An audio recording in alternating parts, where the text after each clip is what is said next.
Hi guys, it's Liam here, and today you are watching Save with Stories for Save the Children. This is going to help all families around the world who have been affected by the coronavirus. So at the end of this video, there will be some details that are given, so please give what you can, and it will help all families and children around the world, so thank you.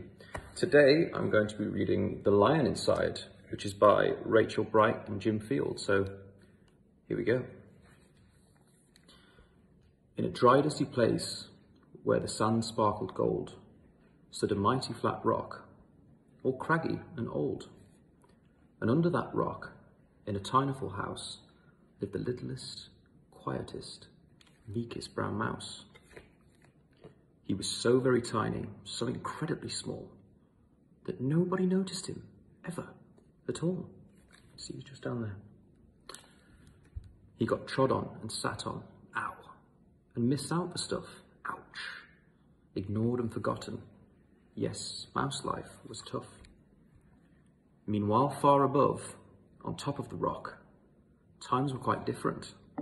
It was lion o'clock. The huge toothsome creature made sure everyone saw how important he was by how loud he could roar. He was head of the pack. He was shouty and tough. He loved showing the crowd he was made of strong stuff. Yes, all were impressed by this mighty king cat. If only, thought the mouse, I could be more like that. Then late one dark night, in his Minnie Mouse bed, the cleverest thought popped into his head. He jumped from the covers and held up his paw. I've got it, he said. What I need is a roar. I mean, what if this mouse, with the weeniest squeak, was a little more grrr and a little less meek? Well, he'd still be the smallest of fuzzy brown mice, but he'd make friends and join in, and life would be nice. Yes, thought the mouse, I must find out how. I will learn how to roar, and I will learn it right now.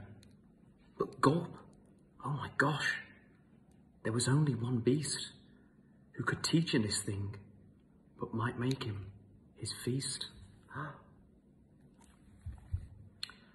It was time to be strong, take a chance. After all, forever was such a long time to be small. So he made himself brave, and he thought like a winner. He set off for the top, hoping not to be dinner. It felt like the scariest thing he could do. But if you want things to change, you first have to change you. The further he climbed and the closer he got to the slumbering lion reclining on top. Then at last, as he stood on his tippity toes, he found himself suddenly nose to nose. Gulp, pardon me. Wake up, Mr. Lion, you've got company. Squeak, Mr. Lion, what I've come to you for is squeak. Do you think you could teach me how to roar?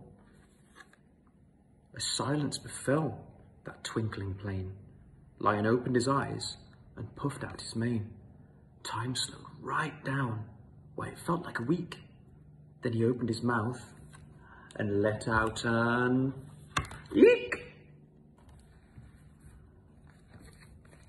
The lion was shaking, his paws all a-fumble. He was backing away with a scrambling tumble.